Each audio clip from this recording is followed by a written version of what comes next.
Hi everybody, welcome back. I hope you like that coin puzzle. The reason why we did that is because I want you to think of this next unit as a puzzle.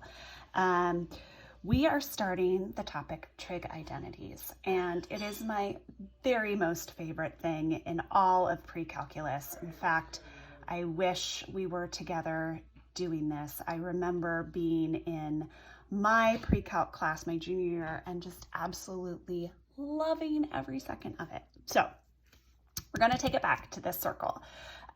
Remember when we started to think about trig as this sort of angle rotating in the coordinate plane? And so we have here, we have a right triangle where our coordinates are x and y, the radius of the circle is r, and we thought about this, our friendly knights or kicks or ticks helped us.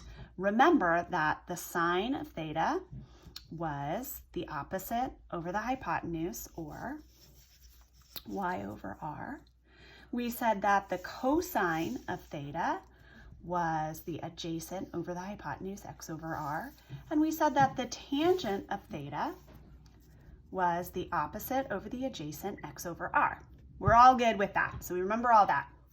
The next thing we're going to review, just so we have them ready, are the reciprocal identities. You guys remember these, that the sine of theta is 1 over the cosecant, and the cosecant is 1 over the sine. We've got the cosine of theta is 1 over the secant, and the secant of theta is 1 over the cosine of theta. And then we have the tangent of theta is 1 over the cotangent, and the cotangent of theta is 1 over the tangent of theta. We remember all this. Yes, this is all stuff that we have at the ready. And in fact, you may want to even just write these down, pause the video, write them down so you have them. You're going to kind of do some of these identity work. You have to have all of this in your brain, so sometimes it's good to have it written down. Okay, next thing you're going to write down are the quotient identities. Now, the quotient identities, you may have already sort of intuited.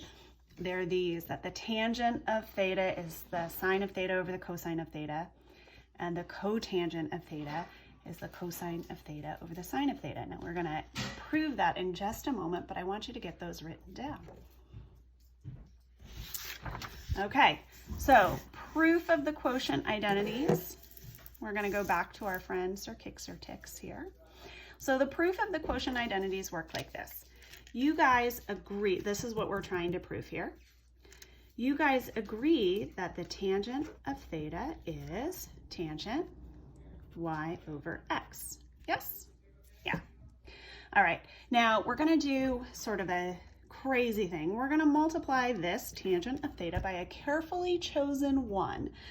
We're not going to change the value. We're going to multiply it by 1 over r over 1 over r. 1 over r divided by 1 over r is 1.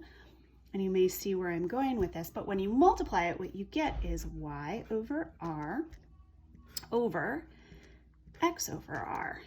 And we agree that that's equal to the tangent of theta because I just multiplied it by 1.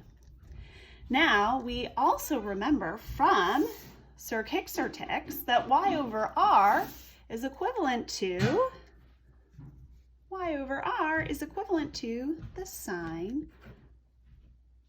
of theta, and x over r is equivalent to the cosine of theta. So the tangent of theta is equal to the sine of theta, over the cosine of theta. Proved. And if you'll follow along a little bit longer, if you'll go along with me, you may recall that the cotangent of theta is the reciprocal of the tangent. And if the tangent of theta is sine of theta over cosine of theta, then the cotangent is the reciprocal of this, also known as the cosine of theta divided by the sine of theta. And that's all for this video, but make sure you get all those identities written down. We're going to prove the Pythagorean identities next. Woohoo!